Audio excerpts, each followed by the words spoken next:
Start or last? Should we start? Should we start with him? I'm comfortable however you want to do it. I'm happy to go first too. Like 3:10? Is 3:10 acceptable time for you three? Yes? Okay. No pressure though. Pressure. Okay. Hi everyone. Welcome back. Thank you so much. We now move to our closing session of the day, Palestine in a Changing America. This conversation comes at a particularly revealing moment. Just yesterday, CNN's chief data analyst Harry Enton described what he called a historic shift in American opinion, public opinion toward Palestine. According to recent polling by Quinnipiac and the New York Times, US voters who only 2 years ago sided with Israel over Palestinians by nearly 50 points, now, for the first time since polling began in the 1980s, sympathize slightly more with Palestinians. Among Democrats, the shift is even more striking, from sympathizing more with Israel by 26 points in October 2023 to more than 46 points in favor of Palestinians today, a swing of more than 70 points in just 2 years. Enton called it truly historic. Even within the Republican Party, there is now a visible generational divide. Voters under 50 sympathize with Israel by 25 plus points, while those 50 and older do so by 66 points, a 40-point gap that may reshape how the party approaches the issue in the years ahead. Taken together, these numbers confirm something we've been witnessing in the streets, on campuses, and across the media landscape, a profound rethinking of how Americans, especially younger generations, see Palestine, Israel, and US policy. This panel will help us make sense of that transformation. We'll begin with Phyllis Bennis, who will ground us in the broader political context and moment, what this moment of polarization and shifting awareness means for organizing and solidarity. And then we will hear from Dr. Osama Abu Sheikh, reflecting on how these changes intersect with political advocacy in Washington and across the country. Finally, Dr. Tamara Kharoub and Omar Baddar will bring the discussion to the information sphere, examining how digital platforms, alternative media, and the fight against disinformation are shaping the public conversation on Palestine today. Each speaker will have 12 to 15 minutes for opening remarks. We'll then move to a moderated discussion and audience Q&A. For those joining on Zoom, you can submit your questions through the Q&A feature or by emailing ipsdc@palestine-studies.org. We'll begin now with Phyllis Bennis, fellow at the Institute for Policy Studies. I always like The other IPS. the other IPS, and a long-time voice in international justice and Palestine solidarity work. As I mentioned, Phyllis will help set the stage for our discussion, reflecting on the broader political moment from US complicity in the genocide to global movement responses and what this context demands from organizing efforts today. Phyllis, the floor is all yours. Thank you, Jihad, and thank you all for coming and for being part of this at this rather extraordinary political moment that we are seeing right now. A moment, I would say, that the question of organizing, the question of our obligations as people living in this country is absolutely more crucial, more important, more vital, more urgent than ever before. I want to start with a quick story. I don't know how many of you were present at the big protest a few weeks ago that was protesting the occupation of DC, focusing on the presence of National Guard, et cetera. It was a great demonstration. It was probably 15,000 people, something like that, very mixed in terms of age, gender, race, all the issues. And one of the things that happened was an extraordinary moment. We were marching down 16th Street in front of the Foundry Methodist Church, one of the big historic churches of DC. And it stalled there for a minute. People had to get closer together. And a couple of guys from the protest ran up the steps to the, I don't know what you call it, the porch or whatever of the church, carrying big Mexican flags, which, as many of you will know, have become the symbol of the immigrant rights movement. And they were waving the flags and the crowd is chanting and cheering. It was a great moment. And suddenly a guy with a big DC flag runs up to join them and they hug him, and the three of them with the two flags are waving them together. And then a second later, a guy with a giant Palestinian flag ran up the steps. And my first instinct was, oh God, this could go badly. And instead, he was welcomed and the crowd roared. It was just a huge moment. And someone, I always have a hard time describing this, someone inside the church started tolling the bells. And it was just this extraordinary moment of bringing together these movements where there had always been a challenge to make Palestine a normal part. Normalization within the movement had been a real struggle for decades. Those of us who have worked on this issue for a very long time, for reasons that shall remain nameless,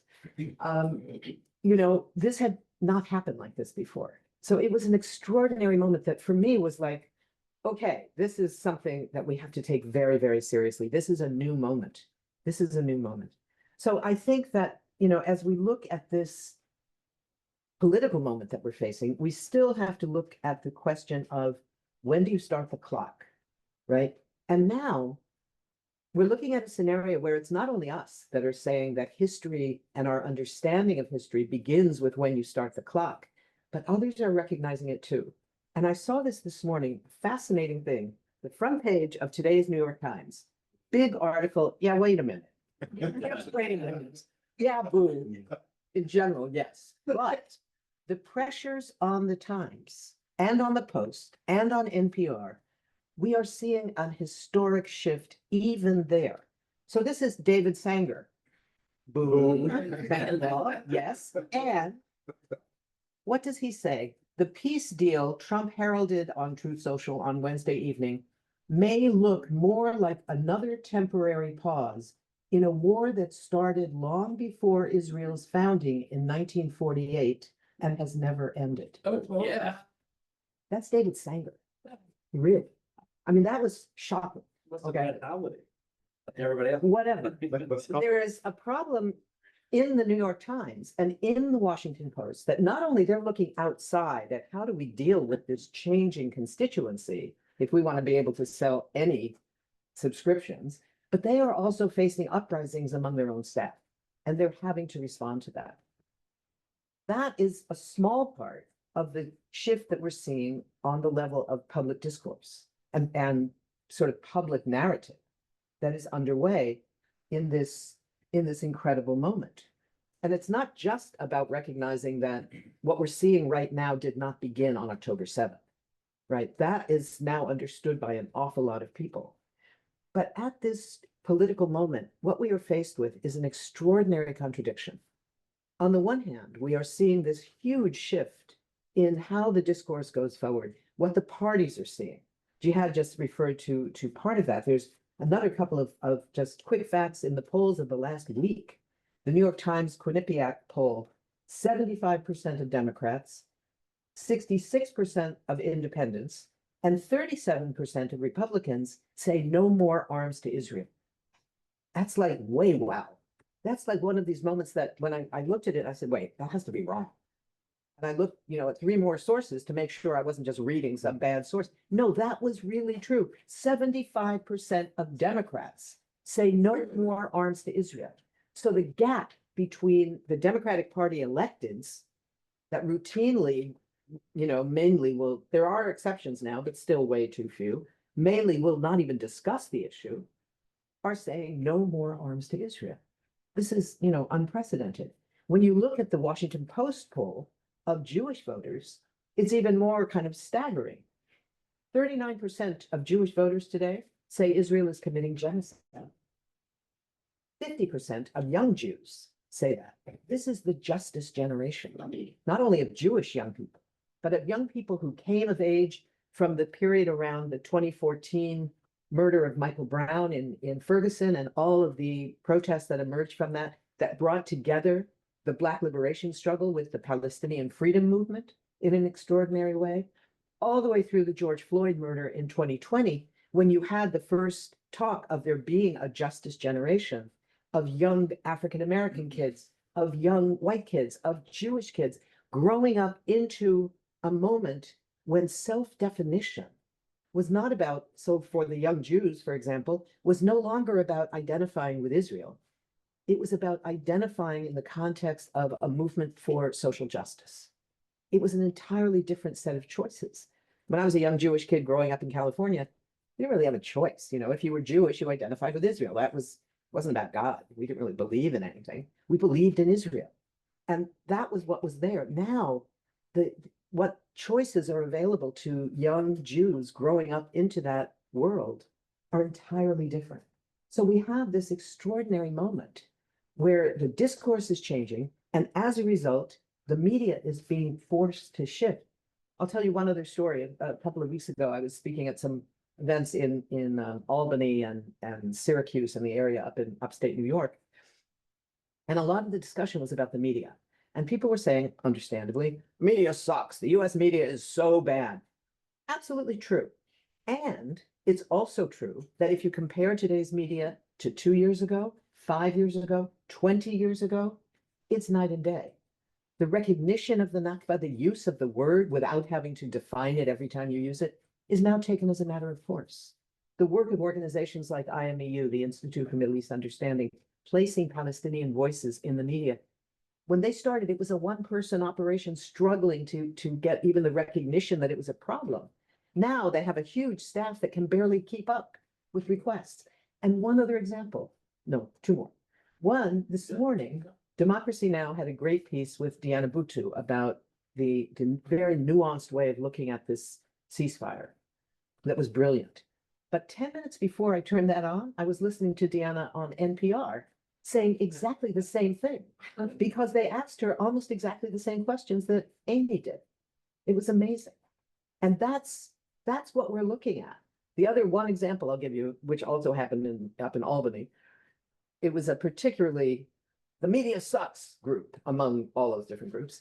And I said, well, yes. And let's look at what they did 2 weeks ago.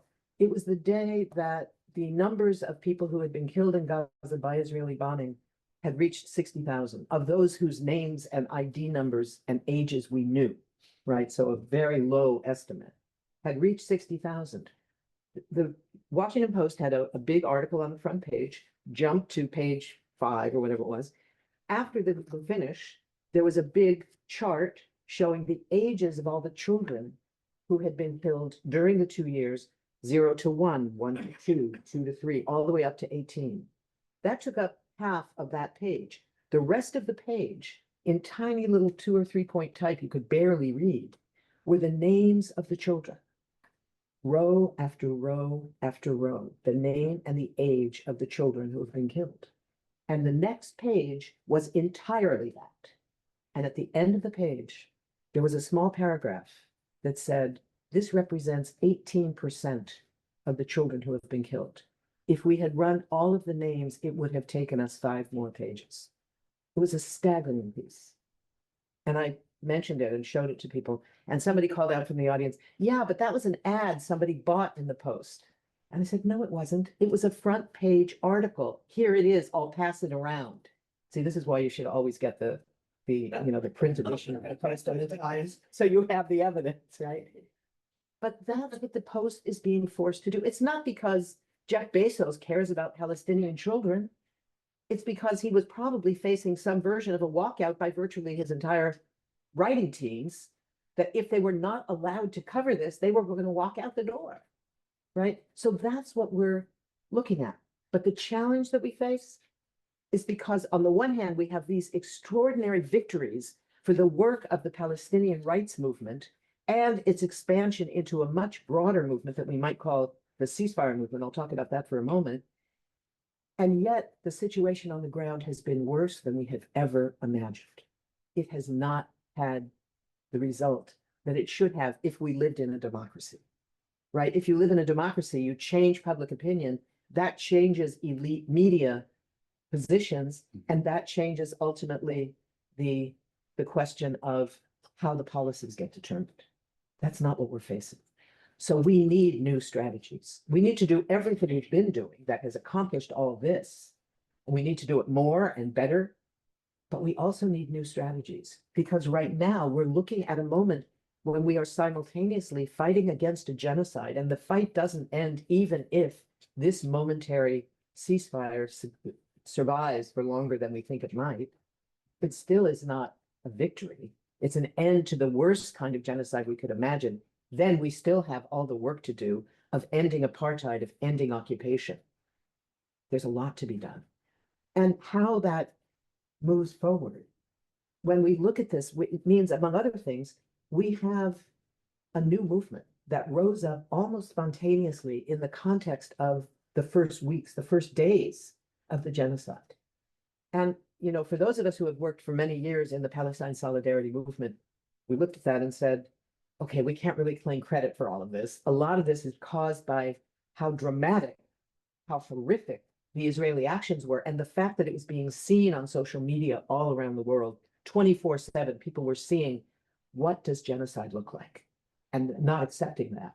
So a movement emerged, the ceasefire movement, that first just said, we are moving around and demand ceasefire now. And quickly it became ceasefire now and permanent. And within days, it had been redefined to say a ceasefire is not just stop bombing. That's step one. Step two is allow in unlimited amounts of humanitarian aid. And step three, what was most important for us, was stop sending the weapons that enable the genocide. That movement is not the movement we can claim credit for. We had something to do with setting the terms of it, setting the stage for it, calling some of the initial protests, but we didn't bring 400,000 people into the streets of Washington, D.C. in November of 2023. People did that as human beings, right? And the one other thing I want to just touch on, because I know I have to end, is that we also have the international situation dramatically changing our movement.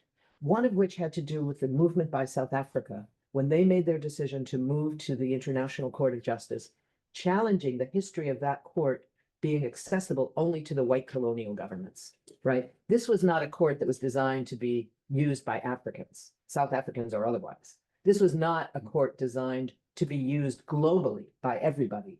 The global South was not who was supposed to have access to it. And the South Africans were the ones who stood forward and said, you know what? We don't accept that anymore. We're going to use those institutions of the United Nations that we have a right to demand, and we are going to hold Israel accountable. It was the first time there was a serious effort at the level of governments to hold Israel accountable. And the impact of that on our movements was enormous in internationalizing our understanding of where our movement was, what we were doing as a movement. And how many of you got up at 4 o'clock in the morning to watch the opening session of the court when the South African team was arguing? Really? None of you? Oh my God, it was one of the, there you go. Okay, that doesn't count. You didn't have to get up at 4 in the morning.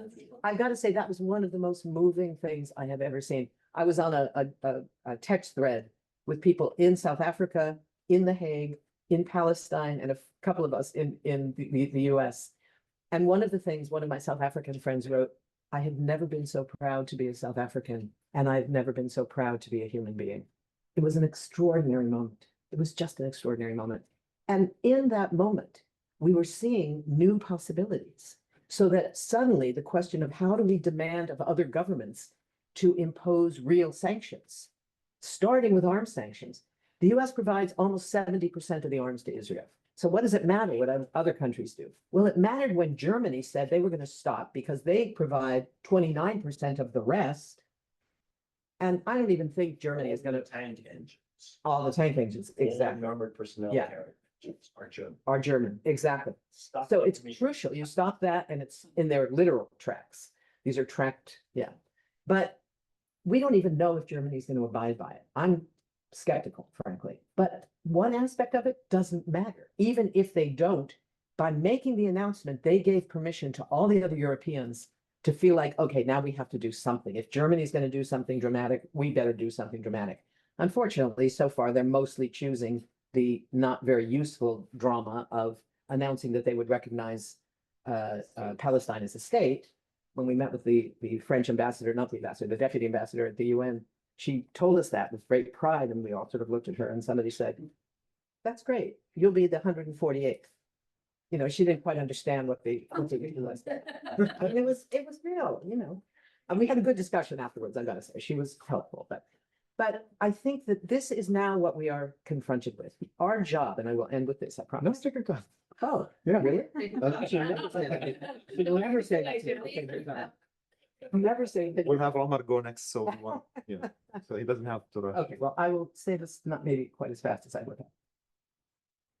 We need to build the international solidarity side of what we're doing. And what we're doing has to be built in the context of a global movement against the rise of authoritarianism and the rise of fascism.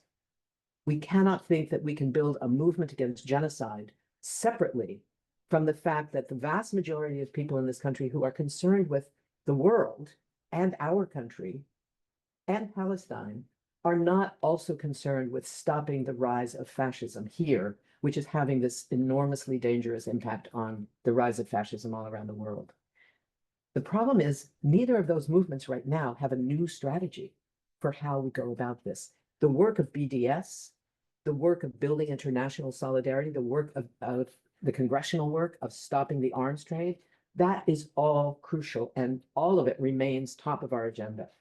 And we need a somewhat different way of talking about it, doing it in the context of being part of this movement against genocide, against fascism and authoritarianism. That's the significance of this story I started in. What happened at the church? What happened with the flags? You know, I'm not a flag girl. I sort of don't like flags very much in general. But that was an extraordinary moment of symbolism when the whole movement of people who had not, I mean, you could look around that movement and see who was there. There were a lot of old white people from the suburbs. There was a lot of Latinos who were, I was amazed at how brave they were coming out in that context. There were a lot of Black people who are the historic residents of this city. It was an incredible mobilization, and all of them were cheering for Palestine, right? And what do we do with that? How do we build on that movement? We also know that a lot of the people who came out in what we were calling the ceasefire movement, that included some incredibly creative tactics, like the creation of the uncommitted movement. One of the brilliant ideas of Palestinians within that movement, recognizing that it was limited to the period of the primaries, with all those limitations, it proved a great deal. You all know the history of the polls that were taken just a few months ago, when they asked Biden voters from 2020 who did not vote for Kamala Harris in 2024, why? And this was, you know, it meant people who voted for Trump in 2024, people who didn't vote at all in 2024, people who voted for Congress but didn't cast a vote for president, and people who voted for a third party. Maybe they voted Greens, maybe they voted for Mickey Mouse, maybe they voted Gaza. Whatever they voted for, they didn't vote for Biden's heir, right? And they asked people, what's the most important reason why? We know there's probably several reasons, but what's the most? I thought it's got to be the economy, right? And then the question is, what's number two? Well, I was wrong. Number one was Gaza. 29% of Biden voters in 2020 did not vote for his heir in 2024 because of Gaza. Now, did the Democratic Party pay attention to that? As far as I can tell, not so much, but it is there. That gap is there. We also know that the people who were out there building this ceasefire movement, this much broader movement, maybe not as deep as the Palestine Solidarity Movement that understands the roots of Palestinian oppression in settler colonialism. Okay, I will stop. It's a broader movement. A lot of those people are now working very, very hard to challenge fascism and authoritarianism here at home, and we'll be out on the streets, as I hope we all will be, on the 18th and otherwise.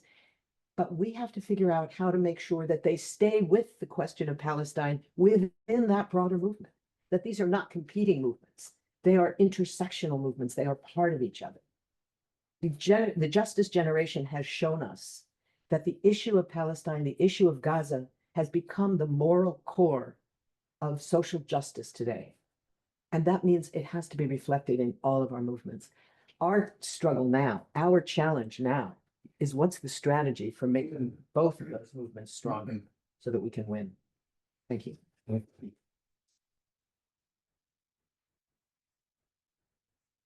Okay, I'm going to make a small change to our order of speakers. We still have the discussion part. People have already sent a lot of questions, so we'll have plenty of time. Omar Baddar will go next. He unfortunately has to leave a bit early, so we want to make sure, we hear from him before he goes. Omar is a political analyst and commentator whose work in alternative and independent media has helped amplify Palestinian voices. Omar will speak about how the media landscape is shifting, how alternative platforms are opening space for new narratives, good and bad, and what this means for expanding support for Palestinian rights outside traditional media spaces. Omar might not be here for the Q&A part, but as you know, I'm sure Pierce Morgan has already asked you some of the questions that will be directed at you, or he will in the future. Omar, the floor is all yours. Thank you so much. Thank you. Thank you so much, Jihad, and thank you, Phyllis. You've touched a little bit of the way that the media is shifting in a positive direction, and I think that's really important context. I just want to zoom out a tiny bit, and I'm going to try to keep my remarks somewhat concise so that hopefully I can catch as much of the Q&A as possible. I want to appreciate what we are witnessing in that people everywhere throughout the world have experienced this genocide with incredible horror for 2 years, but we live in a unique social and political and media environment here in the United States, where on top of witnessing the anguish of that horror, we are being gaslit day in and day out about what we were saying. We have a political establishment that is, frankly, devoid of not just elementary common sense, but even just the sophistication to understand how absurd they sound when they speak to us. No matter what you ask them, the answer is Israel has the right to defend itself. It literally does not matter what the question is. That's the only comment they have about Palestine and Israel. And you point out they're starving civilians to death. They are deliberately targeting children with sniper fire. And the answer from politicians is Israel has the right to defend itself. That's all they have. It's like broken bots that are not permitted by their algorithm programming to say anything outside of the confines of that statement. It is a political culture that is obsessed with the so-called right of occupiers and oppressors to self-defense, but never a word about the right of the occupied and the oppressed to defend themselves from the occupation they are experiencing and the brutality that they are living under. And when you shift over to sort of the media environment, there is a few problems that are persisting in spite of some areas of progress. The most obvious one that I suspect everybody here is familiar with is the absence of context. That whenever things happen, they just describe the events themselves without describing the context they're occurring in, creating a dynamic in which, even though Palestine and Israel is one of the most covered topics in mainstream media, they are paradoxically one of the least misunderstood issues that are being covered. If you take out the fact that Israel is an occupying force, that these occupied Palestinian territories are areas that Israel has no right to be in, the fact that even before October 7th, Israel was massacring Palestinian children in Gaza by the hundreds, the fact that Gaza had no functioning economy because it was besieged and people inside Gaza could not come in and out without Israeli permission that was rarely granted.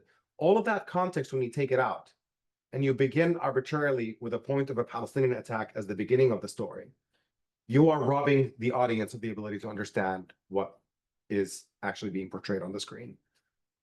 And then there's a problem of the way in which humanization is reserved for one group of people.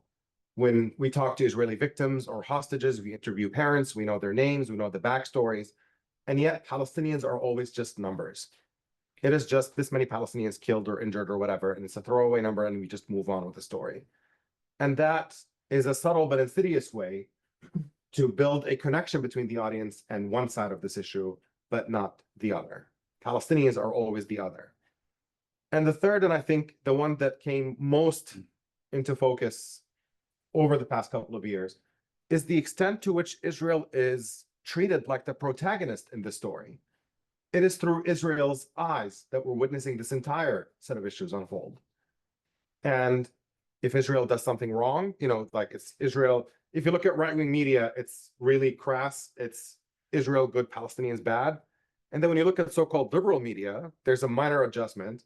It's Israel good, Hamas bad, and Palestinians, oh, the poor people stuck in the middle. That's the framing. And whenever unspeakable horrors are unfolded on Palestinians in that context, it is not ever dealt the reality that Israel is intentionally causing harm to civilians.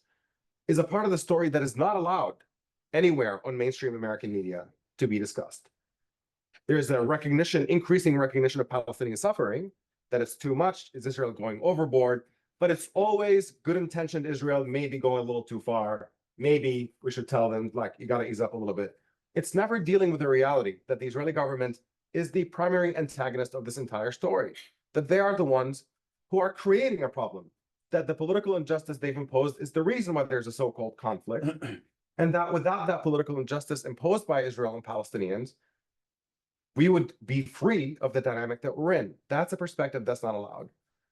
Now, amazingly, in spite of that incredible bias that exists in mainstream media, public opinion, in the way that Phyllis has just noted, has shifted drastically, and that is in large part due to the fact that people are able to access the reality of this genocide and the injustice Palestinians are experiencing through alternative media, primarily through their phones on social media, where you can see a live feed of these atrocities day in and day out.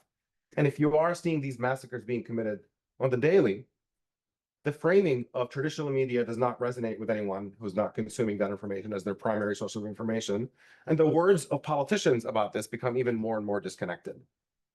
And that, in a way, is promising. And it's led to the explosion of shows on YouTube. Palestine used to be a left issue. It used to be that you had to be in progressive circles to hear about it. And yet, the sheer violence and the sheer brutality of Israel's conduct that has been displayed in a way that is for everyone to see has actually caused a backlash even on the right. People that I have nothing in common with politically, outlets like Tucker Carlson's or Candace Owens or whatever else, there's a massive backlash on this unhealthy dynamic the US has with Israel. Why are we funding this genocide? Why are our politicians afraid of challenging anything Israeli politicians choose to do? Why is this our money and our weapons and our funding when there are needs not being met inside the United States? That is a narrative that is now across the entire political spectrum. And that is causing a backlash among pro-Israel forces that is very real. It is not just in the efforts to shift traditional media's coverage, which frankly is already, we're beginning to see some openings and some recognition of Palestinian humanity, but there are still deep problems. But even with how problematic corporate media is, that's still not good enough for pro-Israel forces and the pro-Israel lobby. That the executive producer of 60 Minutes is effectively forced to resign because Palestinians are humanized and occasionally treated fairly on 60 Minutes. And now you have David Ellison, a billionaire son of Larry Ellison, who, two of the biggest funders of the Israeli military, private donors, billionaires. Larry Ellison being competitive with Elon Musk, by the way, for the richest man in the world. They kind of go one over the other. Buying CBS and putting Barry Weiss in charge of CBS. Barry Weiss being a self-described Zionist fanatic, whose mission is obviously the suppression of pro-Palestinian voices and to push a pro-Israel narrative. That is what she's about publicly, demonstrably, not something you'd have to guess. Now she's the editor-in-chief at CBS. And more dangerously, because they're seeing the way trends are shifting on social media, you're seeing the assault there as well, where Larry Ellison, now the father, is part of a conglomerate of people who are buying TikTok. And Benjamin Netanyahu was interviewed, said this on tape, remarkably said this where you can hear it on camera, saying the most significant weapon in Israel's hands today is the sale of TikTok, which has to go through because it will change everything.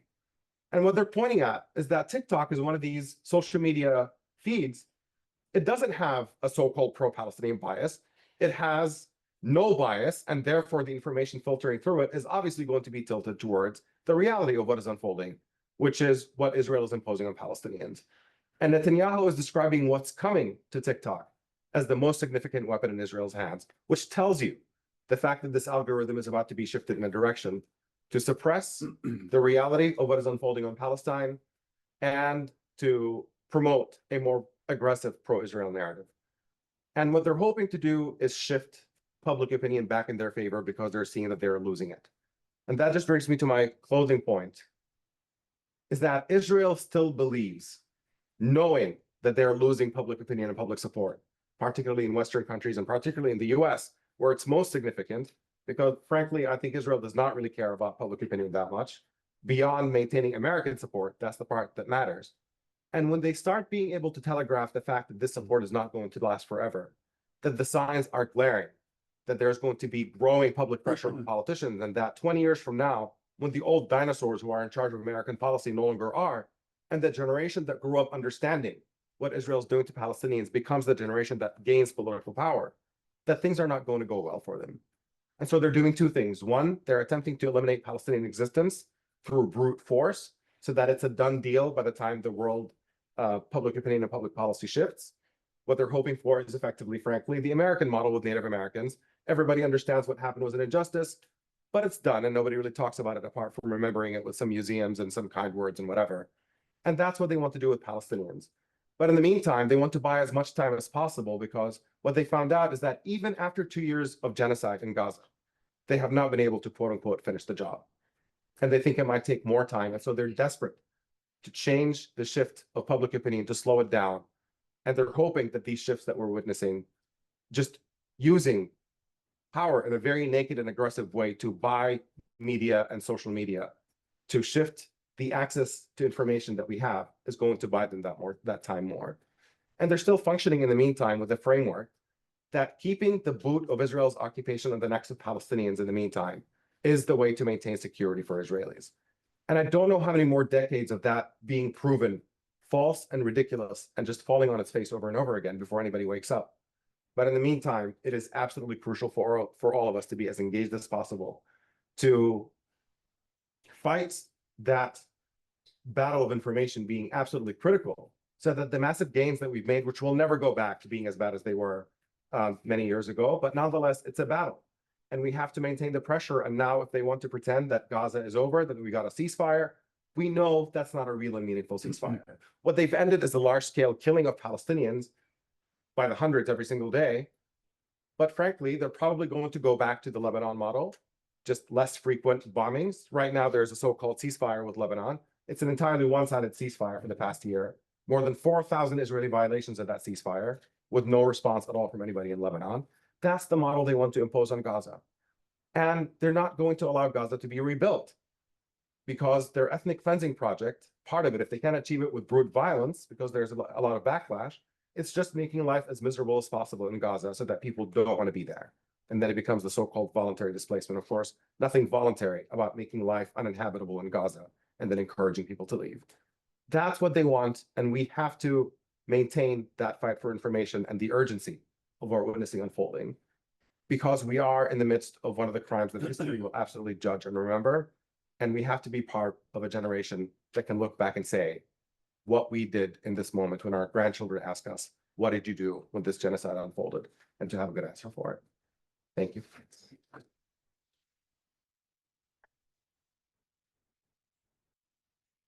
Thank you so much, Omar. We will continue now with the theme of media narrative, information, misinformation. So we'll hear next from Dr. Tamara Farouk, Deputy Executive Director and Senior Fellow at the Arab Center, Washington, D.C. And we will conclude with you, Dr. Osama, so that you can ground us in everything that we've discussed and to also hear your perspective. Dr. Tamara Farouk will explore the intersection of digital media, technology, and political discourse, and how bias, surveillance, and censorship shape public understanding of Palestine, and how digital platforms are being contested and repurposed in this moment. Dr. Farouk, the floor is yours. Thank you, Jihad, and thanks to my co-panelists, and thanks for our organizers. I'm glad to be here. I was asked to speak about the media landscape, but I think the first two speakers covered that quite a bit. I have to say I'm not ready yet to celebrate the media as Phyllis might be, but I'm not. I will discuss 3 US-based industries in the media and information space and technology that contribute to the dehumanization and erasure of Palestinians, and that have been complicit in the genocide and Israeli crimes against the Palestinians. I will speak about the legacy media just briefly because it's been already covered.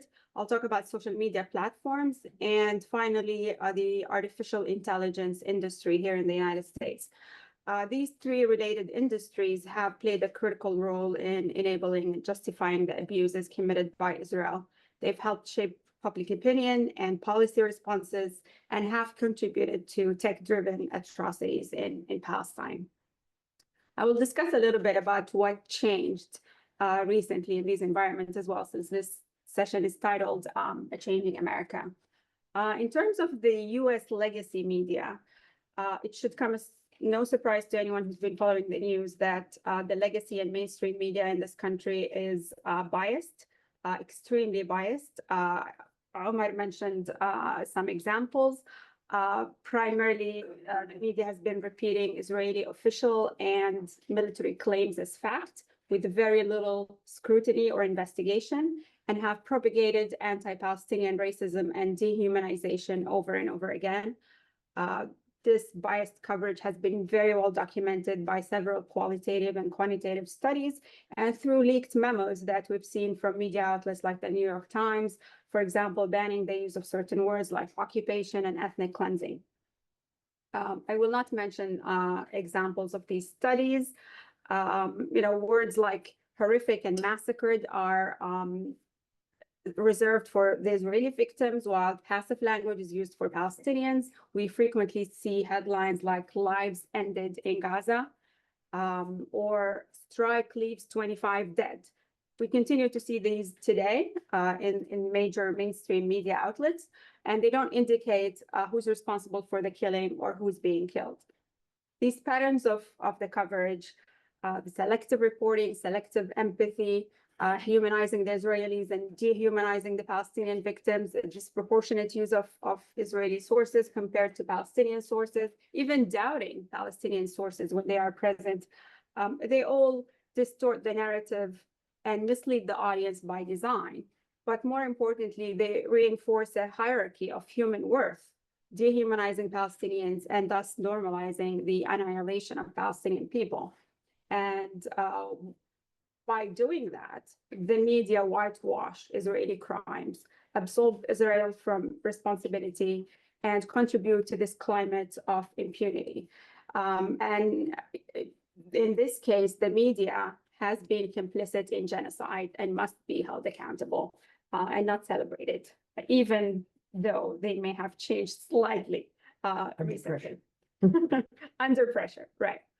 And I would just add here quickly that this is not new. This only intensified after October 7th. What we've been seeing is a product of a well-documented but decades-long epistemic violence and erasure of Palestinian narratives in US public discourse and the public sphere through the policing of the discourse in the media, political, academic, and cultural settings in this country in order to manufacture consent for Israeli crimes, ethnic cleansing, apartheid, and genocide. Has anything changed? Very little. The same reporting patterns remain. The media continue to deny the genocide as, accusations that Israel denies. That's how they frame it. And they continue to trivialize Palestinian life.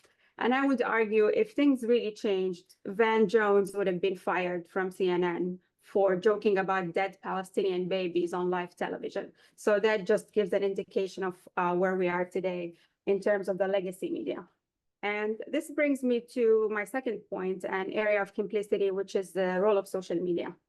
Because it is in this context of information blackout, dehumanization, and ubiquitous censorship of Palestinian perspectives that social media emerged as alternative spaces of information and action, I would argue. Social media, especially TikTok, became the primary sources of information about Gaza and from Gaza, at least in the first few months of the genocide. Palestinian journalists and content creators have been risking their lives to report on and live stream their own genocide. And in this way, TikTok specifically played a crucial role in overcoming the censorship of the legacy media and to bypass traditional gatekeeping and amplify Palestinian voices, has contributed to documenting abuses, creating a digital archive of atrocities that can be used as evidence. It offered spaces for transnational and intersectional solidarity and organizing. And importantly, social media users have assumed the role of the fourth estate. acting as reporters and detectives, fact-checking, investigating, scrutinizing, and refuting Israeli false claims, and pushing back on the mainstream media narrative and reporting. For example, they've assigned responsibility by fixing the headlines. You've probably seen many of those on social media, fixing headlines that don't mention Israel as the perpetrator of violence. They have been naming and shaming those who engage in dehumanizing discourse, media personalities and media outlets. And they've been investigating the Israeli claims that the mainstream media has not investigated, at least early on. You're probably familiar with the famous terrorist list that turned out to be a calendar. There's a fake Gaza nurse that was produced by a video produced by Israel claiming that Hamas was in the hospital and so on. And it was really on the users of social media platforms, there are ordinary people, to investigate these videos at the time. So just to sum up here, this point, the biased media reporting and the lack of accountability have generated doubt about the credibility of both the media industry and the formal justice system. And this triggered an online movement of, informal justice, if you will, a process that can be referred to as trial by internet, which ultimately impacted the media coverage and the official political discourse, even if slightly. But I would argue social media have many shortcomings. There's ample evidence of the censorship of Palestinian content on these platforms, taking down posts, deleting accounts, shadow banning, compliance with Israeli requests to remove content, especially by Meta, which is the parent company of Facebook and Instagram. Yes, thank you. A BBC investigation found a 77% drop in engagement with Palestinian news organizations on Facebook after October 7th, and that's very significant. But also, that's not new. This has been happening before October 7th, if you remember the Sheikh Jarrah protests. In addition to these efforts at censorship, Israel has been exploiting social media tools for political influence operations. A recent FARA filing shows that the Israeli government used an American contractor, the DC-based company Bridges Partners, to pay up to $7,000 per post for influencers to publish pro-Israel content on TikTok and Instagram. The social media networks are evidently subject to existing offline power structures and inequalities. And we've seen the TikTok ban saga, which was largely driven by the Palestinian stories and narratives that were visible on the platform. I won't repeat what Omar said, but I think with Oracle slated to be majority shareholder of TikTok and its staunchly Zionist leadership, we should expect some policies that would silence Palestinian speech on the platform. We know from history that social media users and civil society organizations will continue to fight back and find creative ways to bypass the censorship efforts. But at the end of the day, information is power, and social media platforms are far too important to be left in the hands of a handful of billionaires who are motivated primarily by business interests and personal ideologies. I think the burden of fighting these large big tech companies should not be left only to civil society organizations. The final point, I don't know how I'm doing on time, but I'll speak about AI a little bit. Am I out of time? It's okay. He's not even keeping track anymore. I think he gave up. I was just worried about Omar, so I wanted to get that out of the world. I'll speak a little bit about artificial intelligence. I think there are three ways in which the AI tech industry is complicit in Israeli crimes. The first one is surveillance. Sophisticated mass surveillance and biometric monitoring technologies that employ AI and predictive algorithms to monitor and subjugate Palestinians in the West Bank and Gaza have been used by Israel extensively, even before October 7th. If you've heard of the Red Wolf system, surveillance system, the Blue Wolf tab, and the Wolfpack system or database, these further entrench Israel's system of segregation, coercion, and apartheid. And they are supplied by US companies like Cisco, HP, General Motors, Dell, and Microsoft. The second issue under AI here is autonomous weapons and Israel's use of artificial intelligence tools in the genocide in Gaza over the past 2 years. These include location monitoring tools that inform military decisions, like where's daddy? If you've heard of it, I can elaborate later if there's interest. Israeli AI systems that generate military targets, like Lavender and Hasbara, which assign Gaza residents digital scores for their likelihood of being members of a militant group. They even use things like membership in a WhatsApp group to make those decisions. And programs like the Gospel, which generates lists of non-human targets. All of these AI tools of warfare are problematic in many ways, as you might imagine. I think most importantly is the issue of digital dehumanization, where people are reduced to data points. Innocent civilians are subject to becoming military targets based on inaccurate assumptions, biased information, and unreliable estimations.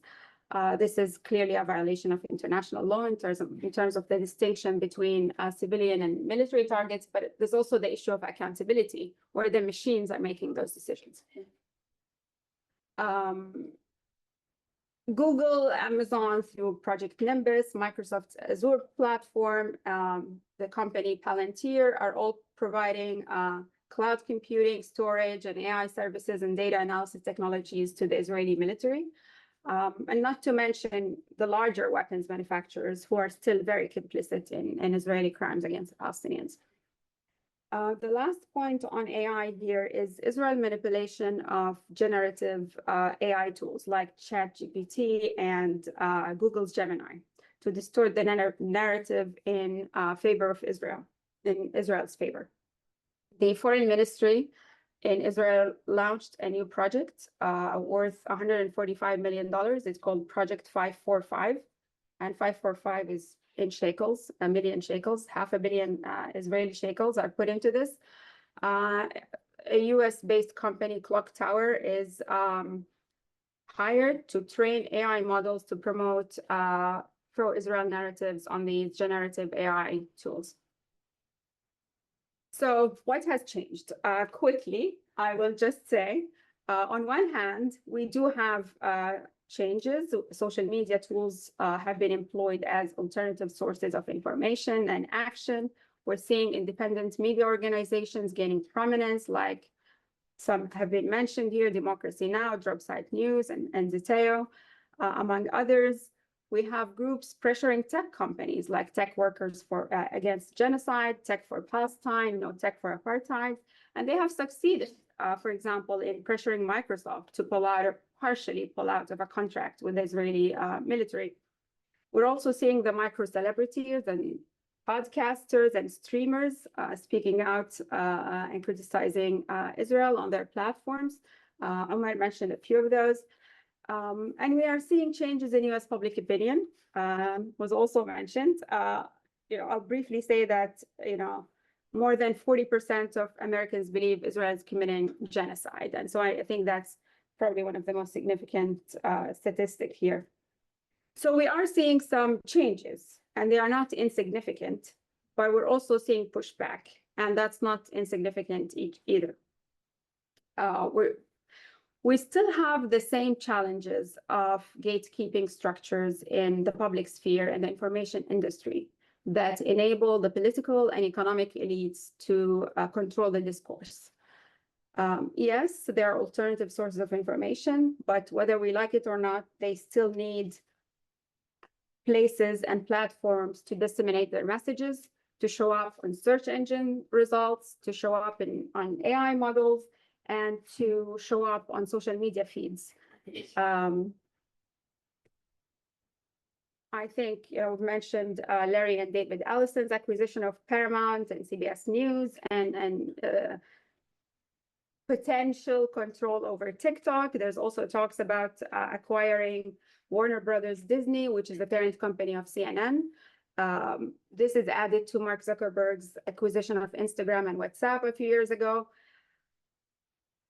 And I mentioned those just to say that, while maybe the cat is out of the bag with regard to Israel among the American public, and one might argue that, all the propaganda and censorship efforts have really not worked by Israel.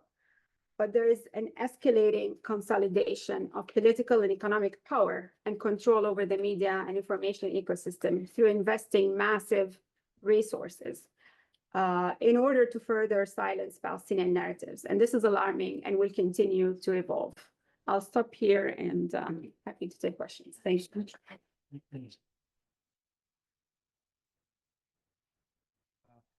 Finally, we'll hear from Dr. Osama Abu-Rasheed, Executive Director of American Muslims for Palestine and AGP Action.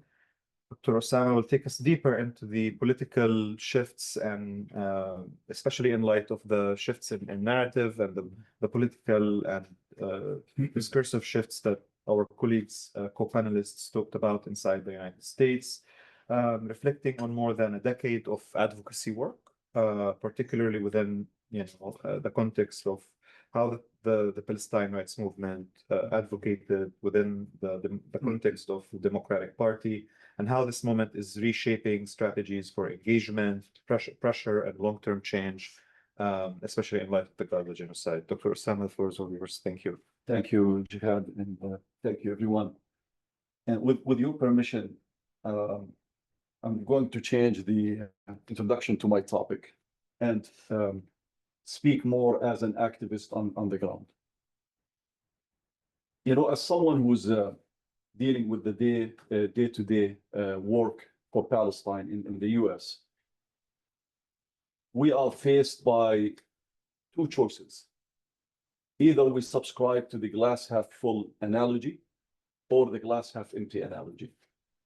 Now, people like me understand what it means when it comes to the challenges that we're facing in America, the brutality of our government, the brutality of the Zionist lobby. And I speak from experience. Our organization has been slammed with over 17, maybe 20 lawsuits. I myself I'm facing maybe 6 to 7 lawsuits. They're frivolous, they're malicious, baseless, but I understand why they're coming after us. Is because they want to derail this work. They want to overwhelm us because they see the outcome of this work. So when I'm presented with this choice, I say, yes, the glass is half full. It's not only half empty. Because if I don't see the glass half full, then I'm not going to create opportunities. And I understand, and I think anyone who's in activism understands that opportunities most often arise from adversity.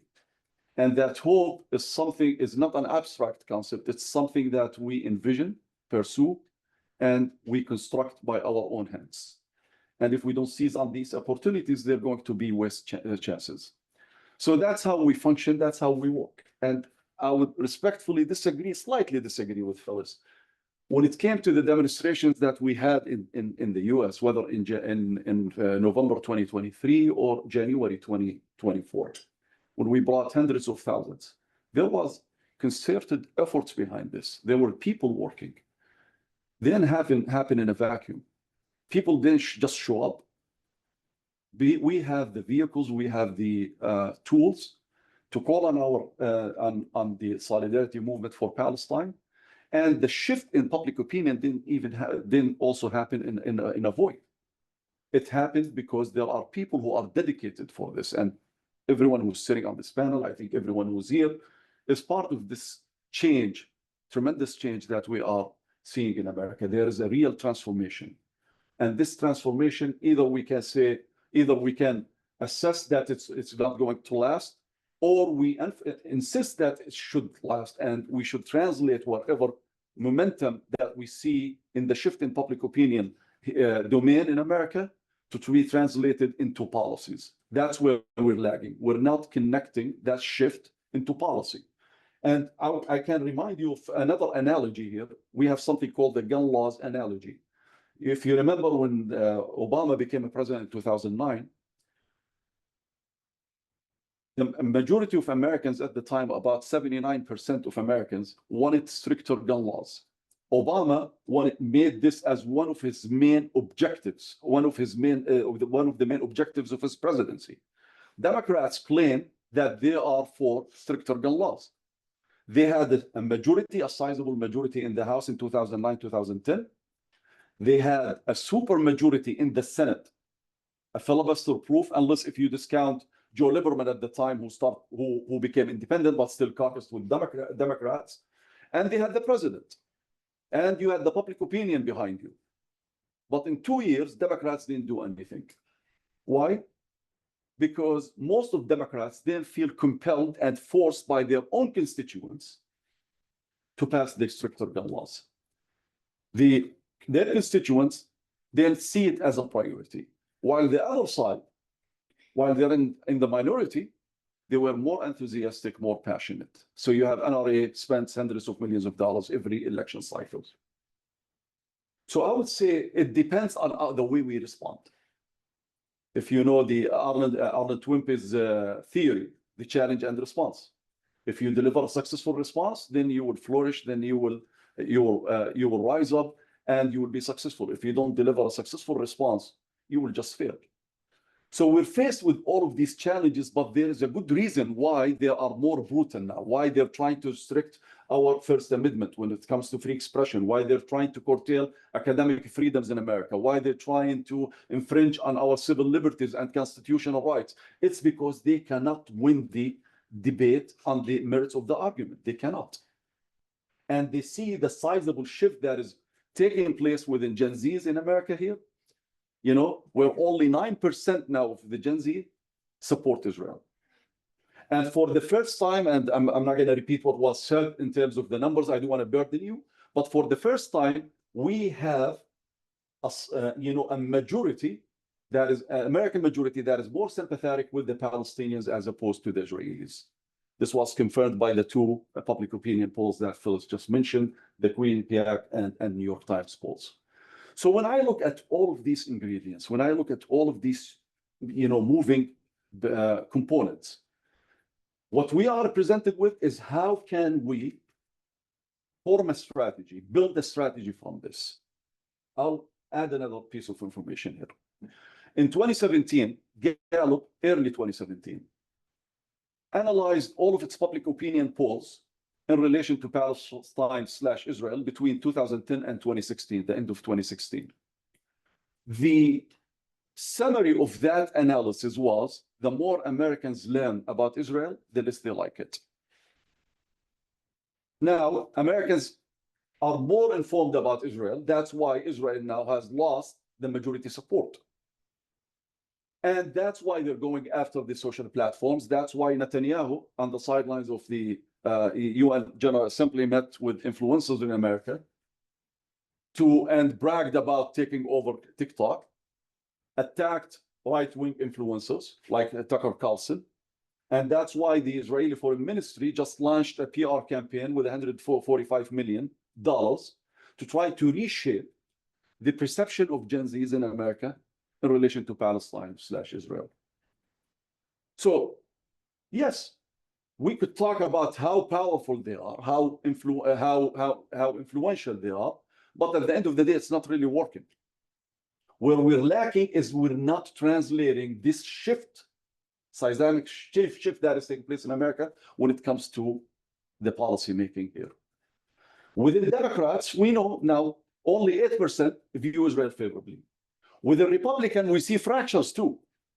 If you look at the MAGA, it's fractured, not because they're pro-Palestine, not because they love Gazans.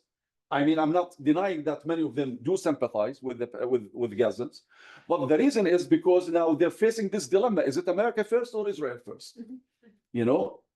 And yes, they have to answer this.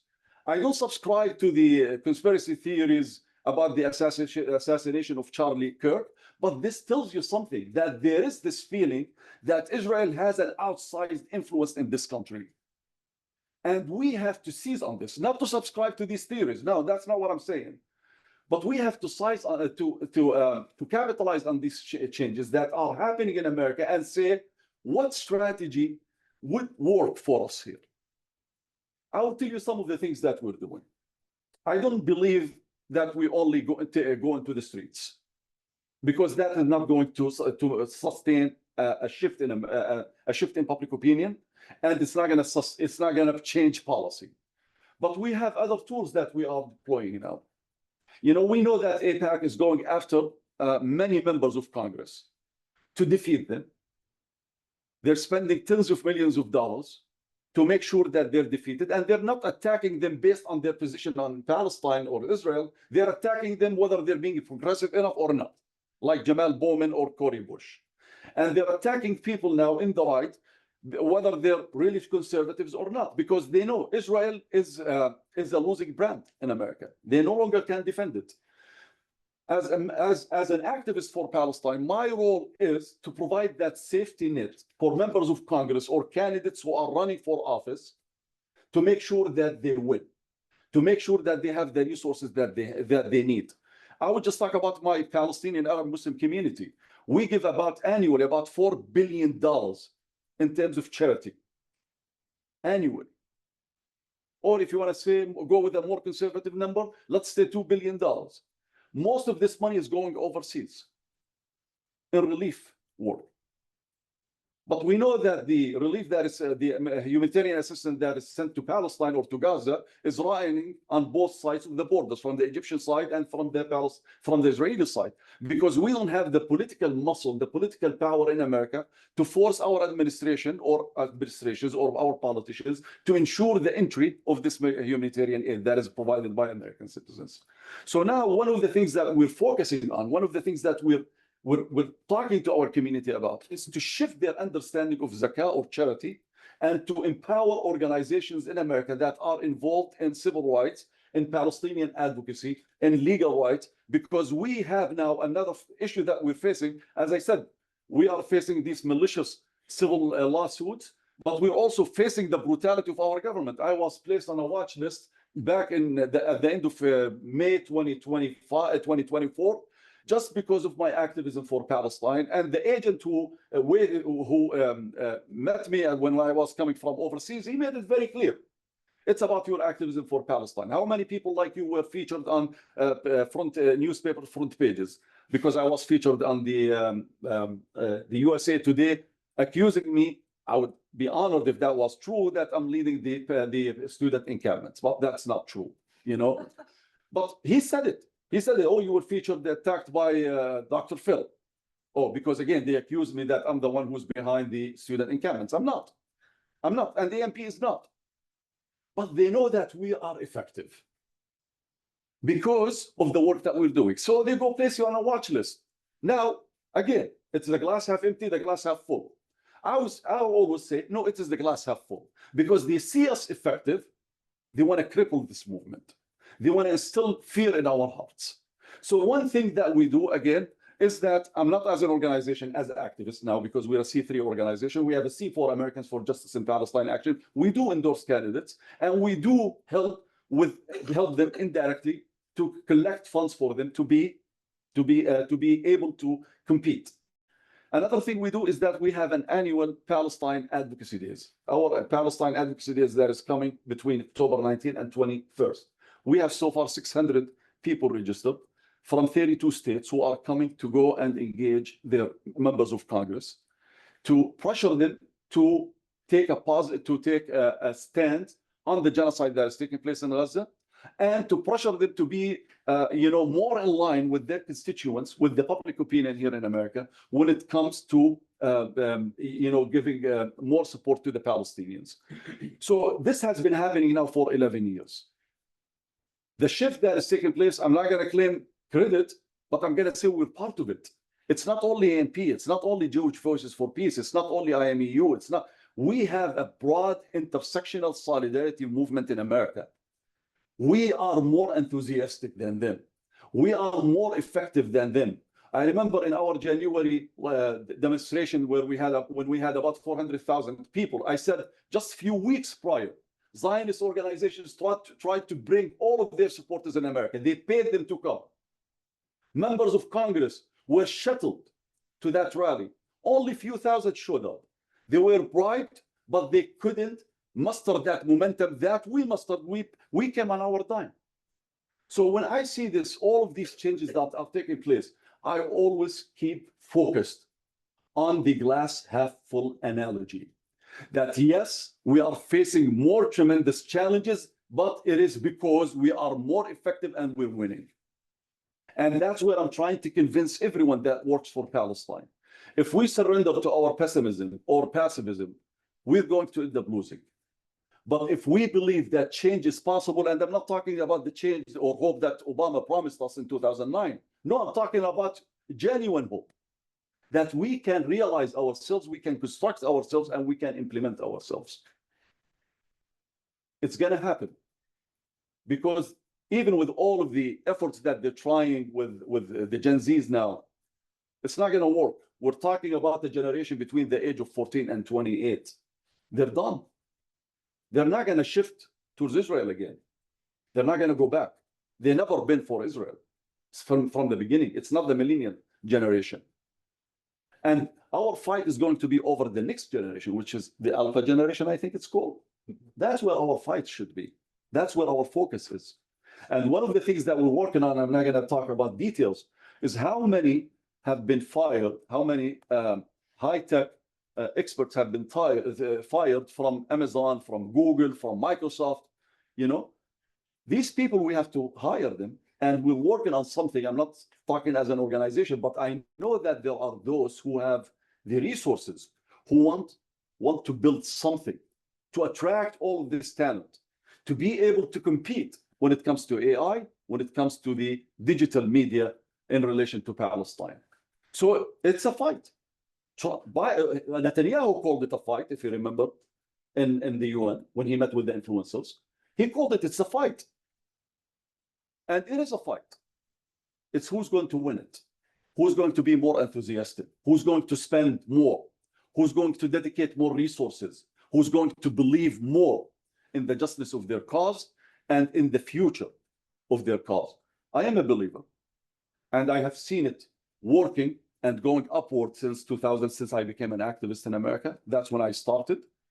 Now I see a whole different landscape in America, and they cannot contain it. They're trying to criminalize us. They're trying to deter us by accusations of anti-Semitism. Even if you criticize Netanyahu, you become anti-Semitic. You know, even the ICC and ICJ became anti-Semitic just because they accused Netanyahu and Israel. You know, they're desperate. They're desperate. They might look strong, but they're desperate. Yes, they're influential today, but their influence in America is being questioned. Is being questioned today, not by the likes of Osama, but by the likes of Tucker Carlson and Candace Owens and Marjorie Taylor Greene. I mean, some people think that Marjorie Taylor Greene shifted her position just because she hates the Israeli lobby or the Israeli firsters. No. There are people who approached her and talked to her and fundraised for her. So no, you can change things by being more active, more engaged, and more believing in your cause and your ability to affect change in America. That's what I believe in. That's what we work for, and that's what we're going to achieve and accomplish in America. Thank you.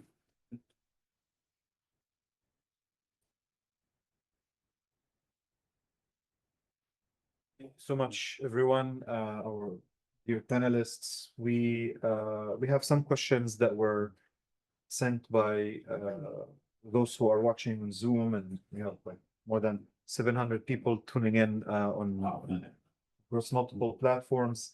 I summed up this list of questions into two main themes, or two main questions. One has to do with what will it take? I mean, some of you mentioned the translation of these shifts in narrative and discourse. What will it take to translate this into policy changes? You've addressed, the need for more organizing, building. But if you'd like to comment further on that. And the other question has to do with the limits of the campaign of scrutiny, control, attempts to retake control of the narrative.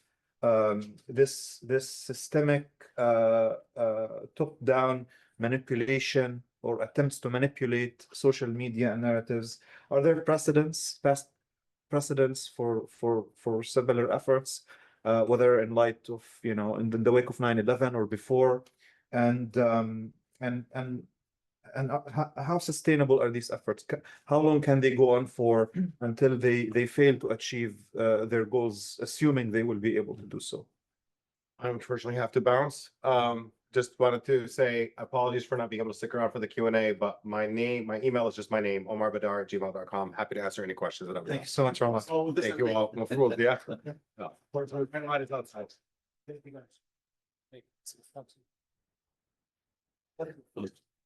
You go first. Okay, I'll take up a bit on the first one.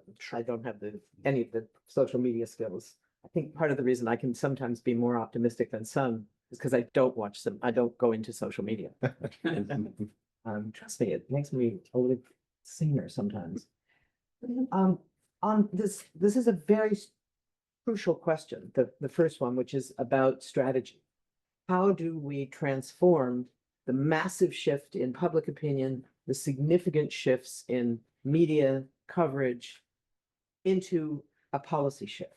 This is the real challenge that we face. Until then, the rest doesn't really matter that much. It matters in a moral level, but it doesn't change the situation on the ground. I think there's a bunch of parts to it, but I think one is that we do have to expand our understanding of why it is that pro-Israel ideas, sentiments, knowledge is so widespread in this country is only partly about the extraordinary work that's been done by the pro-Israel lobbies for the last 75 years or more. That's a huge part of it, but it's not the only part.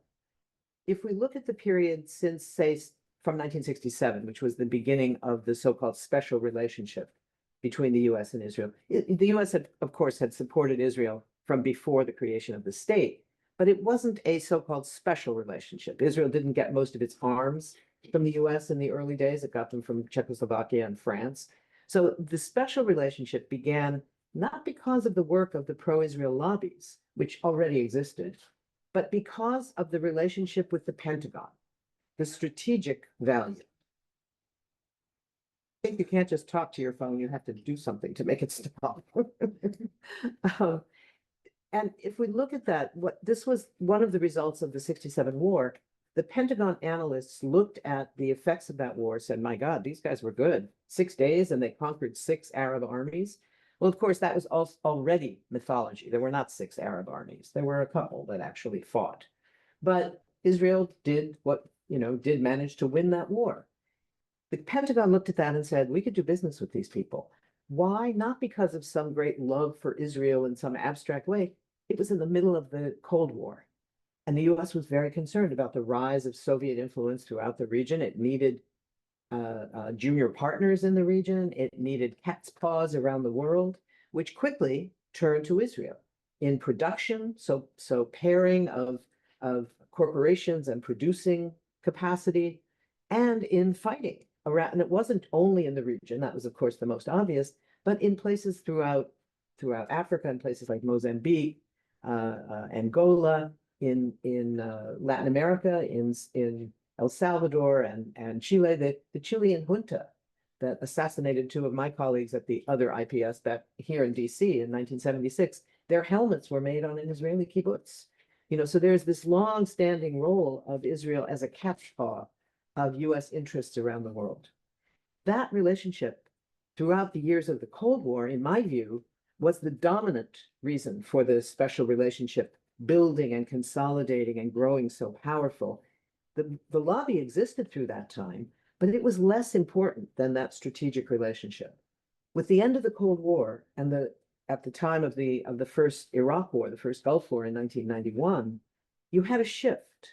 The end of the Cold War meant that the US didn't have the same interest in needing Israel as an international junior partner it could, work with. So the role of the lobby at that point became more important. The strategic interests pulled back. If you remember in the Gulf War in 1991, the US ordered the Israeli troops to stay in their barracks, to not participate. They needed an Arab coalition to fight with against the Iraqi state. And they got that. And they knew that if Israel was participating, they would not get that public engagement of particularly Arab air forces. So you had a step back. Israel did what it was told. They were the junior partner, no question. They, for a decade, they were sort of secondary at the strategic level. Then with the shift after 9/11, when the creation of the so-called global war on terror, it shifts back. Suddenly there's a strategic relationship again that becomes primary. The lobby doesn't disappear, but it's like if you imagine pushing a car downhill, you're running just to keep up with it, and you look really powerful because you're pushing this car really fast, right? Well, if you're pushing on a car with the brakes on, you're not going to look so powerful. You might have the same force, but it doesn't work as well. So you have this constant shifting between the strategic and the political interests, the role of the Pentagon versus the role of the lobbies. And that is still underway today. So I think we have to be very strategic in looking at both. What it means, we've talked a lot here today about the need to challenge the role of the lobbies, particularly in education. And that is absolutely crucial. I think it's one of the most important things. But the other part is challenging militarism writ large. Historically, our movement for Palestinian rights has not been an intrinsic part of the anti-militarism movements in this country. The anti-war movements that were specific to specific wars, whether it was Vietnam, whether it was Central America, whether it was Iraq. The Palestine movement was at the side of it, at times working together, at times kept out, at times not really trying to be in the middle of it. It's varied. But I think what we're faced with right now is that we have to be a central part of bringing the centrality of the US-Israeli collaboration on global militarism, particularly on the question of military surveillance and these kinds of projects around the world. That collaboration is endangering people in countries around the world. So I think that being part of the movement against militarism is really important. And the tech part of it is particularly crucial, the part I don't ever understand, and I'm so glad you guys do, because that's where you see Israel leading the way. So I think that's one of the aspects of this. It's only one part, but yeah. Thank you, Phyllis. I can briefly, if I understood the first question correctly, it was about how do we translate this shift in public opinion to meaningful policy change. Is that correct? Yes. 20 years, it would take 20 years probably. But I think the first thing, at least in my space of work, is education and information. Over the past 2 years, we've seen an enormous spike of interest in information about Palestine. Visits to our websites looking for information about Palestine significantly spiked and continues to. And I think, the American public genuinely wants to know what is going on. Unfortunately, social media platforms where most people get their information are full of disinformation, conspiracy theories, polarization, and hate speech. And so we need to work more on providing educational and informational materials that are credible and informative for the general public, not just academic and legal and so on.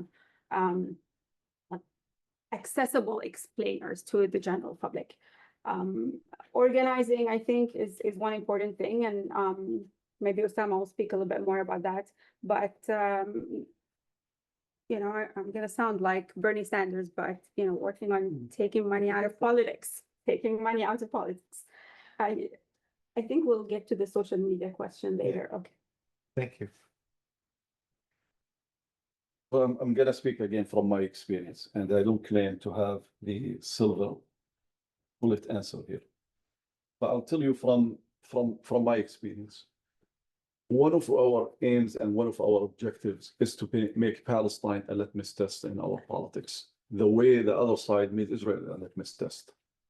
And that will happen through education. We talked about it. Disseminating information will happen through organizing and mobilization. And when I say this, what do I mean by it?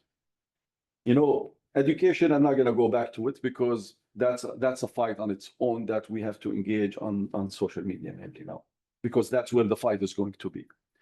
But when it comes to organizing, we have C3 organizations, we have C4 organizations, and we have PACs in this country. There is no justification that we don't have enough C4 organizations that are working for Palestine, that can lobby without any restrictions, without any limits. There is no justification that we don't have enough PACs for Palestine. But now I can tell you that we have created C4s and we have created PACs. And that happened only in the past 2 years. So this tells you, one, yes, we were responding to a crisis as opposed to strategizing it, as opposed to building something, foresee something before it happened.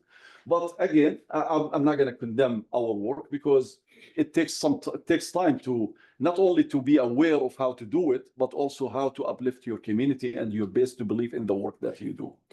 And I always make this comment. When I used to travel for AMP to fundraise, it's a tax-exempted organization. The community will give us, but when I go for AGP action, the community won't give us because that one is tax-exempted, the other one is not tax-exempted. Now a shift happened in the past 2 years.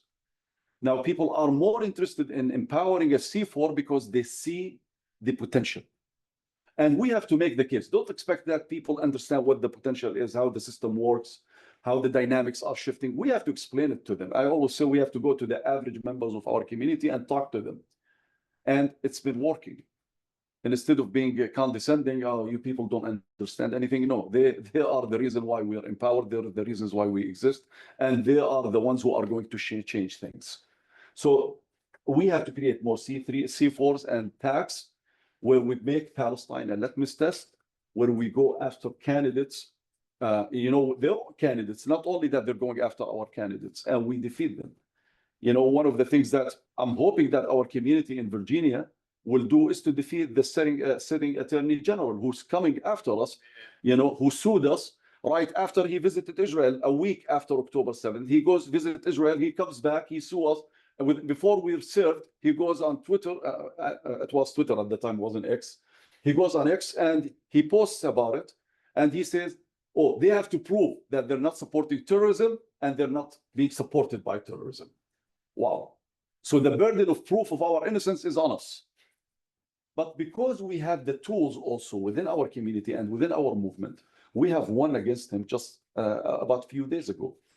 He was able to win in a state, but we won against him in a federal court. Because what he's trying to do is unconstitutional. So far, we won 2 lawsuits, and all of the lawsuits against us are using the same garbage. Things that never happened, never existed. And the media doesn't report our wins. They report when we're sued. That's what they do.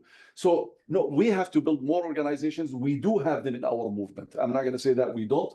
And that's what brings me to the third point. Redirecting our resources. Redirecting our resources is very essential, very crucial. Because if these organizations don't have what they need in terms of financial stability, they're not going to be able to attract talents. We have extraordinary talents within the movement, but we don't have the resources to bring them on board. No, this has to change. This has to change. And the last point I'm going to make is that every one of us has a personal responsibility. It's not only a collective responsibility, because I tend to think of the movement, the American people. But who constitutes the movement and who constitutes the American people? It's us.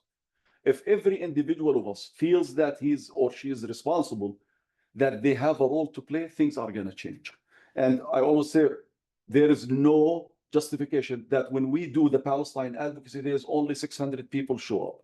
But when AIPAC does its advocacy days, they bring thousands of people to Washington, D.C. It again shows you that there is that gap in mobilization and that gap of enthusiasm. We are more enthusiastic on the part of the Palestinian rights, but we're not very enthusiastic when it comes to advocating for the Palestinian rights and pressuring the elected officials that they're hearing more from us as opposed to the other side. So that's, again, I'm talking from my experience. This is not what I wanted to talk about. I wanted to talk about a lot of the numbers and how things are shifting here in America. But I think, no, what is more relevant is that we build on the experiences that we have, on our successes and our failures, and we try to avoid these failures and maximize the successes that we have. Jihad had to step out for a moment, but we can continue. Yeah. Yeah, I was wondering about, I have an activist friend in Maryland, really good. And she's starting to work on, and I hope I'm gonna be able to participate, on recruiting candidates for primary elections. So basically in the Democratic sphere. And the idea behind it is, if you're a candidate, you don't have to waste that much money. You don't have to worry about winning. If you're a candidate, you are in the picture. You're at the forums. You know, you've got, and you can get the education out there to the voters with the right to do it, because you've gotten yourself on the ballot. And so there's also recruiting, you know, serious candidates that and you're going to support and all that with the C4s and so on. But I hadn't heard anybody else talk about that idea of really just wanting to flood it, but you're trying to flood those primaries with articulate people who know about Palestine and Israel, and make it, you know, just bring it up constantly in their campaigns. You know, I realize, thank you for that. I realized that we actually did have a second question, which I forgot. Perhaps we should get to that first and then come back to the question of shadow campaigns, if you will. Do you want to go first, Tamara, on this? So the question was essentially on the issue of using social media and the technology of all of this. How do we challenge the ways that that's being undermined? That was my understanding of the question. As I say, I'm not the expert in this. That's why I want to turn it over to both of you. I'm not too, I'm about to be 52. Okay, Tamara gets it then, because I think she's our expert on this one. I know how to use Facebook. I used to do that. And they have the shadow control on my account, so. I'm not sure I understand the question correctly, but I will say that, you know, social media users and activists have been doing a lot of work in pushing back against the censorship efforts, and civil society organizations have been working hard to push the social media companies, the leadership of the social media companies, to be more transparent and to about their content moderation policies and algorithms, but also to be held accountable for those policies. I can't say that that has produced any serious accountability measures, but we have seen, for example, a few incidents where some content, the Palestinian content or the Palestinian flag, was banned on Instagram at one point, and it was a result of constant organizing by users and civil society organizations that reverse these policies. So I would say it's thanks to the creativity and activism of these organizations. I did mention that this work against large multinational, multi-billion-dollar corporations should not be left only to the activists and civil society organizations who are largely underfunded and undersourced, and their resources are being sapped by lawfare and lawsuits and everything else. And so there has to be something that's formalized, institutionalized on the legal level, like multilateral institutions like the UN. Right now, there's only the business and human rights principles by the United Nations, which are non-binding. I think there has to be a push for more regulatory measures for social media platforms. Even though regulation is a double-edged sword and can be weaponized against Palestine activism as well. Just disclaimer there. Sure. Yeah, the shadow campaign, I shadow like that term. Well, the question was about the idea of running candidates who don't have a chance of winning, but could use the campaign to do some education.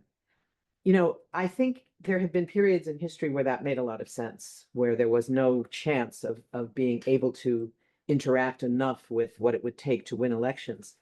I'm not sure we're there right now. I think that the work of groups like Justice Democrats and others that are recruiting and training people to run for various offices, most likely Congress, but also I think in local areas as well as other offices, based on a set of politics that these days includes Palestinian rights. So it's no longer that we are outside of that process. It doesn't mean it can work everywhere. And I think that we've learned a lesson, for example, in some of the BDS campaigns, where we knew that there was unlikely to be a major impact on the Israeli economy. You know, if a student group does a really successful boycott campaign against Sabra hummus, chances are it's not going to have much impact on Israel's ability to carry out a genocide, right? But it might do an enormous amount of work in educating a whole generation of students who happen to be on that campus during that year or those 2 years about what it means to take personal responsibility for what you do with your life, how you spend your money, how, in that case, what you eat, you know, the appropriation of cultural appropriation of foods, all those things. So the educational value of BDS campaigns for a long time were the main value. That, you know, we weren't really having much of an impact on the economic side. That's also changing as the BDS movement has matured around the world. We see it perhaps more dramatically in Europe these days, but in the US, you know, the work of the groups that are working to challenge Maersk and the shipping, you know, getting the unions involved, stop the ships. I mean, this is a huge campaign that is less about the Israeli economy than about Israel's ability to export and import its war materials in both directions. So that's all changing. So my own sense, you guys should weigh in on whether that's still the case or not. I would just add one thing, you know, we have to prioritize how we spend our resources and how we use our resources. We don't yet have the resources that we need. Still, most of that resources is going overseas. I think we're at a point now where we can recruit serious candidates, and it's happening. And it happened. And now we're defending also serious members of Congress, like Summer Lee. We're defending her seat, and we're trying to get Cory Bush back in Congress. So I would rather to focus my resources there, and that's something is already happening. We're not talking about something that we want to do. It is happening, and I think also we have to keep in mind what Kamala Harris said in her recent memoir. In fact, she did admit that the position of Democrats or the Democratic establishment, the administration on Gaza, contributed to her loss. So Israel is no longer that consensus within Congress anymore, and it's no longer transcends political affiliation in America. And we have to capitalize on this and keep supporting serious candidates who have a potential to win, or members in Congress who are being targeted by AIPAC, because we want to keep this fact that Israel is no longer a matter of consensus in our Congress. It's a divisive issue in Congress, and it is a divisive issue in our political discourse in America. That's something that we need to focus on, especially that it's taking a life on its own within the right. We didn't do anything with it. We have nothing to do with it. It's not about Gaza. It's about the outside influence of the Zionist lobby in America, and whether it's America first or Israel first. So I think that we have a lot of things that are working for us, and we have to defend these seats, and we have to empower serious candidates as opposed to candidates just to speak about Palestine and lose that money. No, we should prioritize. I would just add one thing quickly. There are already a few candidates from Justice Democrats that Phyllis mentioned that are running for seats in smaller districts across the country. And one of the most visible campaign issues was Palestine and the genocide in Gaza. And they're gaining momentum. And I would just point to, the victory of Zahran Mamdani in the New York City mayoral primaries. We'll just have to wait and see what happens in November. But I think his victory is, if it's an indication for what's to come. I think, those Justice Democrats who are running for Democratic seats and at least the House of Representatives have a good chance. It also seems like now AIPAC can really be used, I think, by our side as a weapon against candidates, much more than in the past, because they already did this thing of what's that Democratic group that is AIPAC for Democrats? They don't talk about Israel or Palestine. They talk about crime or whatever else they can come up with. They smear the candidate, but when you get it, I think now with the amount of knowledge that's out there among people who vote, to just go like, yeah, he talks about this and he talks about that. But what he's really about is carrying water for AIPAC and then just lay it on and just keep hammering that, because people Can I now just will understand it's all about Israel control, Can I Sorry. just challenge one part of that? One, I don't think it's about Israel control. I think the US still controls here, but I think Israel is still a junior partner. That, is one aspect of it, but I also think it's important that we not make AIPAC the only component of the pro-Israel lobbies. Yes. It's a much more complicated, broad range of organizations and movements that include the Christian Zionist movement as a hugely influential part, more in the Republican Party than in the Democratic Party, but in both parties. So organizations like CUFI, Christians United for Israel, and their leadership play hugely influential roles in government circles, in Congress and elsewhere.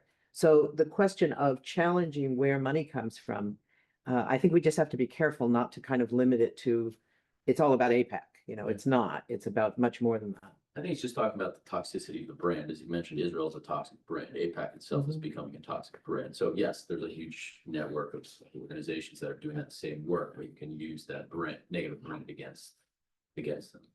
We have time for one or two more questions, depending on how brief they are. Go ahead. So I guess I was gonna ask, talk about new strategies. And part of my question would have been, do you support, running for Congress? But then I guess I'll shift a little bit and say, do you think that, as future leaders, here at Georgetown, working within the US government as, career officials, so maybe we're not necessarily elected, but you go into the State Department or you go into the defense or whatever, do you think we could still play an important role? Because my logic would be, Zionists are everywhere. Why should we not be? What's your take on that? Personally, I think we should do it, and we should have people in the government, whether as political appointees or as who choose a professional career path. During the Biden administration, we had so many officials who resigned their posts because of the complicity of the Biden administration in genocide. That created a huge backlash against the administration. Now, I'm not advocating for everyone to resign, but in fact, I'll tell you, when Trump became president in his first term, we used to go under Obama to the State Department, meet with officials. Suddenly, when Trump became president, they didn't want to meet with any pro-Palestine organizations. So just stay away. We had so many allies within the State Department who were reaching out to us and providing information about the debates that are taking place, the things that we should focus on. So I would say, no, we should have the right people in these places. Last year, when we did the advocacy day, Chuck Schumer knew, because we already contacted his office, and knew that we're going to come to his office. So what they do is that they close their office, like no one is there. We had allies from people we didn't know. They came out, they talked to us, and they said, he asked us to close the office. He doesn't want anyone to come from his constituents to come and talk to him about Palestine.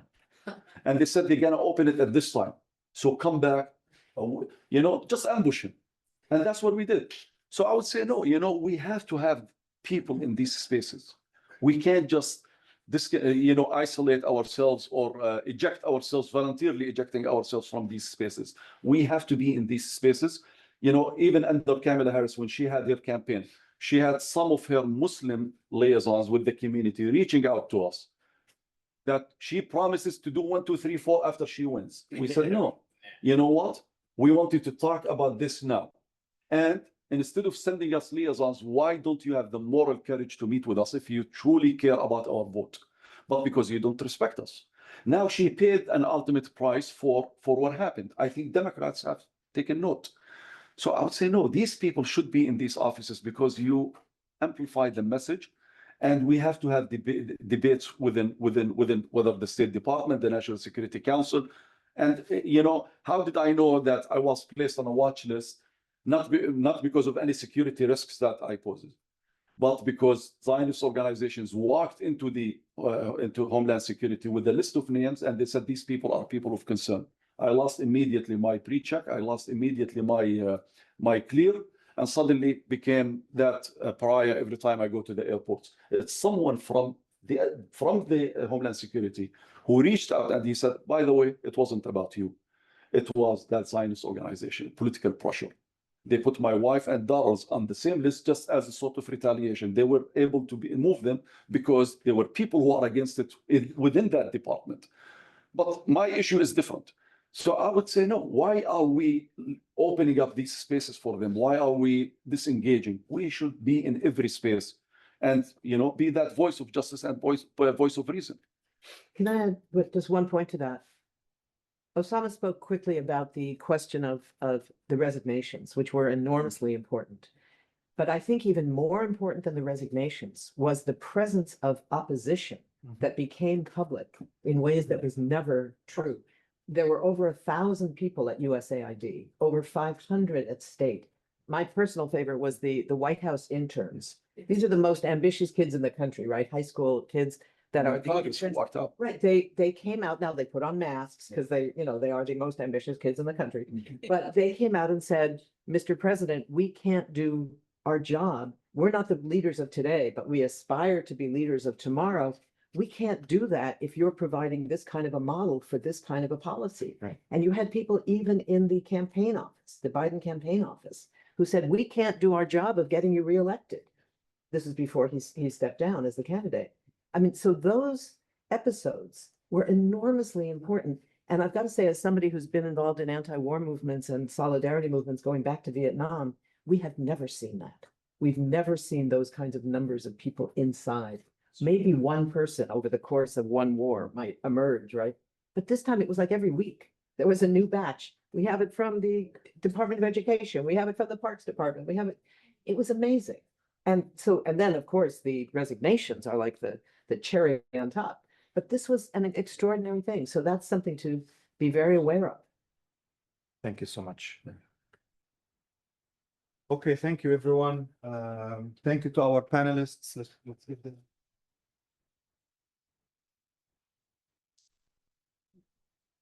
As we bring this conference to a close, I want to thank each and every one of you, our speakers, moderators, attendees here in the room and tuning in online, for being part of this gathering and for contributing to the conversations we've held over the past 3 days.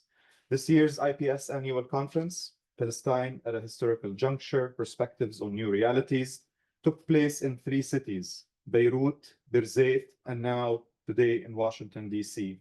Each location brought its own depth, context, and community, hosting a conference of this scope across 3 countries, 2 hemispheres, 2 continents, under this much scrutiny in such difficult times is no small feat, and yet we did it together. At a moment when free expression is being chilled, solidarity is being criminalized, and Palestine is under relentless attack, this conference affirmed something essential, that we still have space to speak, to gather, to reflect, and to resist with clarity and purpose. On behalf of the Institute for Palestine Studies USA, I want to express my deepest thanks and gratitude to our partners and co-sponsors here at Georgetown University, the Center for Contemporary Arab Studies, CCAS, and the Al-Walid Center for Muslim Christian Understanding. A special thank you to Dr. Nader Hashimi, Dr. Fida Adeli, Coco Ferguson, and Mimi Kirk. Your support, presence, and collaboration made this day possible. So thank you so much.